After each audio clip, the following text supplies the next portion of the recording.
Assalamualaikum warahmatullahi wabarakatuh. Oke, untuk hari ini kita membahas mengenai startup. Saya presentasikan dulu untuk slide-nya. Materi tentang startup ini adalah kita harus bisa membawa produk yang sudah kita desain sebelumnya tadi untuk bisa dijadikan sebagai sebuah bisnis di sini. Karena yang namanya sebuah startup itu kan rata-rata itu dia pasti punya produk yang diandalkan untuk bisa dijual atau dibisniskan. Nah, startup sendiri, kalau menurut beberapa referensi atau beberapa sumber ya, itu bisa dibilang dia merupakan suatu organisasi. Nah, cuman masalahnya organisasinya ini dia masih bersifat uh, masih kecil ya. Jadi dia masih skalanya masih kecil, masih belum dalam bentuk yang sangat besar. Kemudian juga dia organisasinya juga masih terus berkembang gitu. Jadi dia biasanya mulainya dari kecil dulu, kemudian semakin lama semakin berkembang, semakin besar, entah dari perusahaannya atau bisnis modelnya, atau dari hal-hal yang lain. Kemudian startup juga dia bisa dibilang suatu perusahaan yang didesain untuk dapat bertumbuh secara cepat. Nah, ini sangat berbeda dengan perusahaan-perusahaan konvensional yang dia sudah settle ya. Kayak contohnya misalnya perusahaan yang sekarang sedang berkembang, entah itu Microsoft atau Google yang mungkin dulunya dia berasal dari sebuah startup. Itu pasti prosesnya sudah sangat berbeda.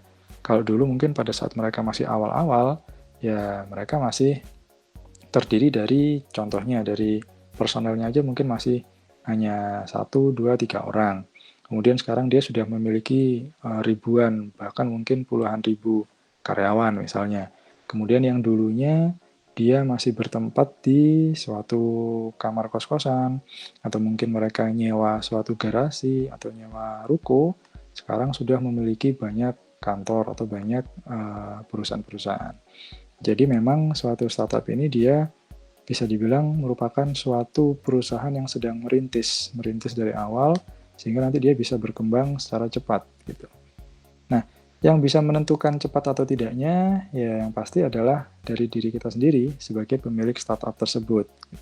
Kalau misalnya memang produk kita itu dicintai oleh masyarakat dan banyak digunakan oleh masyarakat, kemudian dia bisa menarik investor yang banyak dan cepat, nah maka bisa dipastikan kita bisa tumbuh secara cepat di sana. Tapi kalau misalnya ternyata setelah kita launching produk kita, penggunanya tidak terlalu banyak, kemudian tidak ada investor yang menanamkan modalnya di startup kita, ya kita agak kesulitan gitu.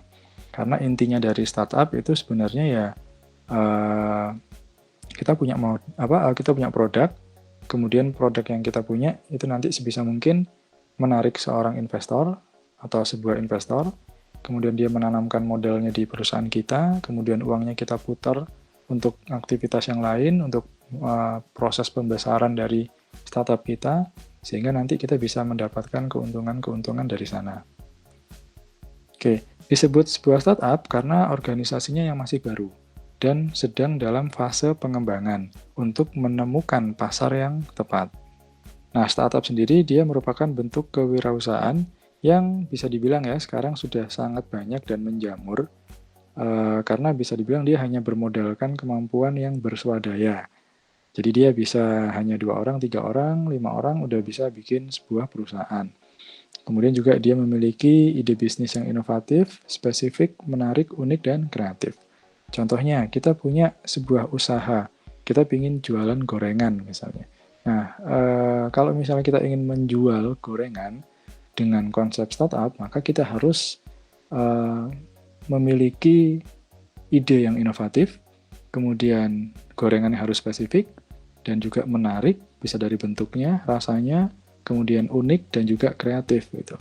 Misalnya gorengannya kita kasih isian tertentu, atau mungkin cara memasarkannya berbeda, kita memanfaatkan sosial media, kita menggunakan website, atau hal-hal yang lain ya.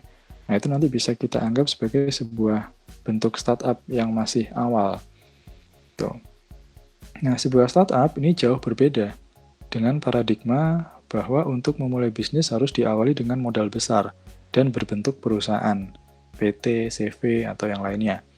Jadi tanpa adanya legalitas, kita bisa memulai untuk membangun sebuah startup.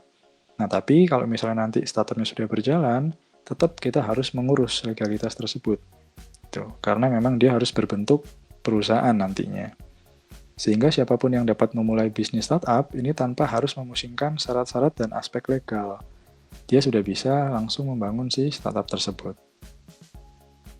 Nah, karakteristik sebuah startup, tadi kan sudah disebutkan bahwa dia memiliki pertumbuhan yang cepat atau high growth dan berorientasi teknologi informasi dan komunikasi.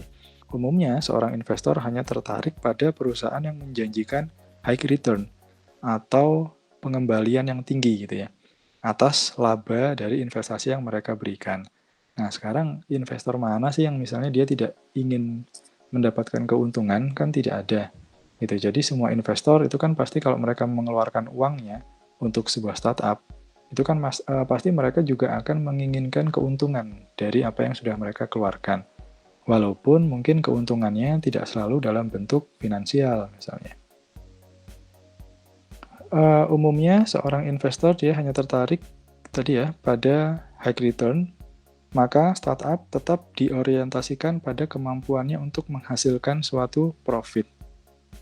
Nah, karena memang ada startup yang dia tidak berprofit, jadi dia memang mungkin fokusnya bukan dari sisi profitnya, mungkin dari masalah sosial atau yang lainnya, tapi itu akan kesulitan untuk mendapatkan seorang investor. Jadi mungkin nanti kita butuh kerja yang lebih keras untuk mendapatkan uang untuk bisa mengelola perusahaan kita gitu ya. Karena ada kemungkinan investor juga dia tidak melirik startup yang dalam kategori sosial tadi misalnya. Jadi tetap harus kita arahkan startup kita untuk bisa menghasilkan profit bagi perusahaan. Startup dapat berpotensi tumbuh pesat dengan keterbatasan investasi modal, tenaga kerja, ataupun resource dan sumber daya.